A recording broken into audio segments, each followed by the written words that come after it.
G'day ladies and gents, and welcome back to War Thunder. Have a look at that, we're on Ruhr. Looks like, maybe a little bit of discussion and a little bit of constructive feedback does actually go a long way in the War Thunder community. As you may have remembered, I asked for Ruhr to go back into the rotation, maybe just in passing, but I guess it started a little conversation, and perhaps, just maybe, the War Thunder devs have noticed. And, that's something that I find really interesting and really powerful. So if there is anything, I guess, that's of some sort of contention or some sort of issue, I guess bringing it up doesn't hurt. And being polite about it doesn't hurt either.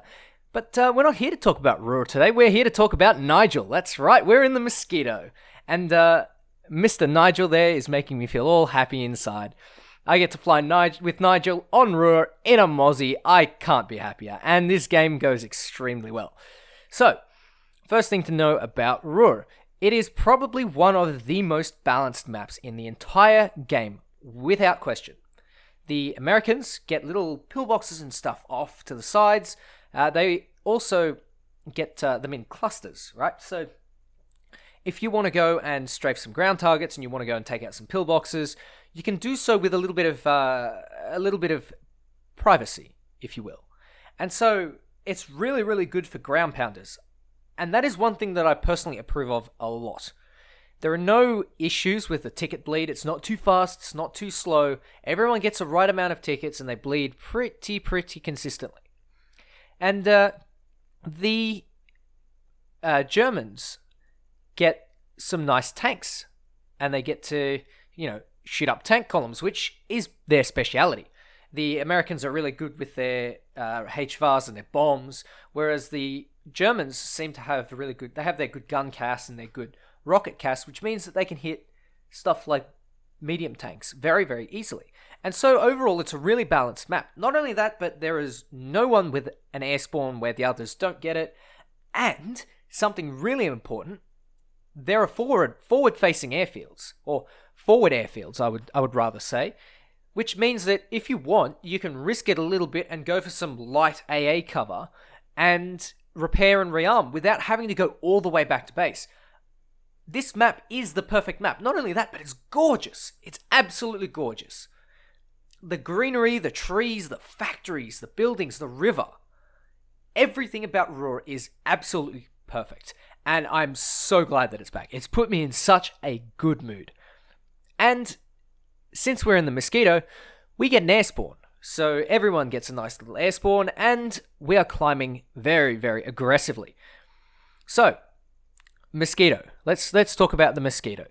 Originally, it was at battle rating 4.3 or 4.7, and it pretty much suffered there constantly. It was fighting stuff like TARs, it was fighting stuff like Doras, it was fighting K4s, where it would just get outclimbed, outmatched, outrun, outturned, everything. And there was nothing that the Mosquito could do. But now it's got a whole new battle rating of 3.7, and at 3.7 you can face stuff as low as 2.7, so some of the early Reggianes. And this poor fella, the P108, you are at a comparable battle rating to the P108B, which happens to be, perhaps in my opinion, the worst bomber in the entire game, because it's massive, slow, meh payload, and doesn't have anything for defensive armaments. It's got pretty much pea shooters, and all I need there is a crit to take him out. What do you mean by that? He's not going down. He's still in the air. Well, there he goes into a little flat spin. And there we go. Nice, easy plane. I don't have to bother with him. If he crashes to the ground, that's fine, because he can't go to space with that anyway. So he's no longer a threat to me and to my team's victory, which is probably the thing that I'm looking at the most. Nigel and I want to go to victory, and that's what we're going to do. Now, I'm continuing my climb after that. I'm not settling for those planes down below. I don't want to engage with them, because there may be something up high that is either affecting my team or forcing them lower or making them turn, and that's really not what I want. And there we go. There's one. He's a BF-109, slightly lower than me, and I turn in to face him. Now, this probably isn't the wisest thing, but I figured that he's close enough to be a threat and close enough to be of enough importance to me to engage him. I check around quickly before I engage. That's one thing you've got to really do a lot of. You've got to check your engagements, and the BF-109 puts himself into a little dive. I can see that he's trying to go head on with that SP2C, and then he just ignores me, I guess, and puts himself up into a vertical. So that means that I can save the SP2C from having to deal with further engagements. The G2 Tropical decides to try a head on, and I get Mr. Greedy and go for that kill. Almost take a hit for the P-38, and we both fly nice and close to each other. Beautiful and cinematic, and we get 2 kills. So, I can't really complain. We still have our altitude advantage, and there's a P-47, so we are going to need that. Not only that, but there's a BF-109 in the distance, which I'm going to assume is a G2.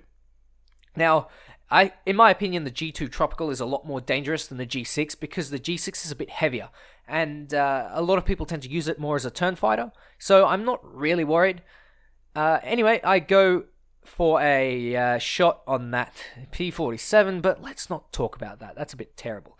G55, out of nowhere, he decides to turn for some reason, and I clip his wing off.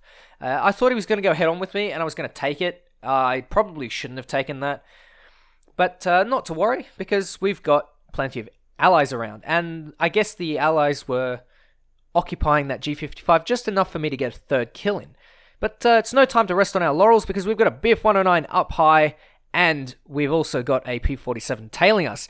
Now, the P-47 is very, very good, especially the P-47 D-27, although, you know, we all know that the P-47 on the German side should be a Razorback, but it doesn't matter, because we've got a P-47 D-27 facing us, which is good at medium to high altitude. The important thing to consider is that the Mosquito is a lot better at 6,000 plus meters, whereas the P-47 D-28 is a lot better at between, say, 3,000 meters and about 6,000 meters. It's got bigger wings, it's got more lift, and it's got a more optimized supercharger for those medium altitudes. So, what do? He's catching me. There's nothing else I can do. I can't climb away from him. I can't run away from him. I can try and get him to force a turn, bleed a little bit of energy, and he turns off. Now, I'm using my teammates around me. That P-38, we switch. And that is a very important distinction we need to make. We switch targets, and what that does is that essentially means that the P-47 is always occupied. Always got someone on their 6, and we've switched P-47s. I go for the full flaps, which this thing, if you can get a first turn, you may be able to get them back. Now, this P-47 decides, after he's done a turn, he's going to go for a climb. And one of the things that the Mosquito is really good at is pitching up. And those low-speed maneuvers, maybe not so much low speed, but it's able to hold itself in a stall very, very easily because it's so big and so heavy, I guess. Even though it's made out of wood, it's still big. And so, one of the things the P-47 miscalculated was the Mosquito's ability to keep its nose up. And using some flaps, using some manual elevator and rudder controls, I'm able to get the guns on target and get myself a 4th kill. So, pretty much from here, I don't really get any more high altitude kills. The kills really come from, the next deaths, I guess, of the enemy really come from allies, sort of pulling their weight, I guess, and doing some good teamwork. So, we have this BF-109 that gets absolutely ruined, and another BF-109 seems to come out of the shadows. There he is there. Oh, sorry, never mind. It's a P-47. I think it's the one from earlier. And I decide to push a quick head-on, but nothing. It's too risky to push head-ons with P-47s. Honestly, I really shouldn't be doing it, especially in a wooden plane this big. It's just not a really viable solution, because the way planes made out of wood work is they're made out of wood, some like light ply or something like that, and they're covered with like a film, I guess. Not quite a plastic, but I'm actually not entirely sure. I know with World War I planes, they were covered in some sort of cloth. So it is pretty much, think of your wooden bed, right? And a World War I plane is basically that with an engine on it. I think that's kind of cool, but I'm not sure about the Wooden Wonder here. Anyway, no time to worry about the Wooden Wonder, because we are going to stall out a BF-109G. Now, this guy goes to pitch up for me. I believe he recognized me. So, if you're in the if you're watching, hi. This guy puts up a decent fight considering that he's at such a disadvantage. I decide to try and chase him through the clouds because he's pretty much the only one left. And there's not a whole lot that I can really do, I guess, else to make myself productive. I could go back to base, but this guy's probably going to die pretty soon. And I kind of want that ace. I'm a little bit greedy here. I'm searching for that ace. So one of the things that the Mosquito is pretty bad at, to be honest, is high speed.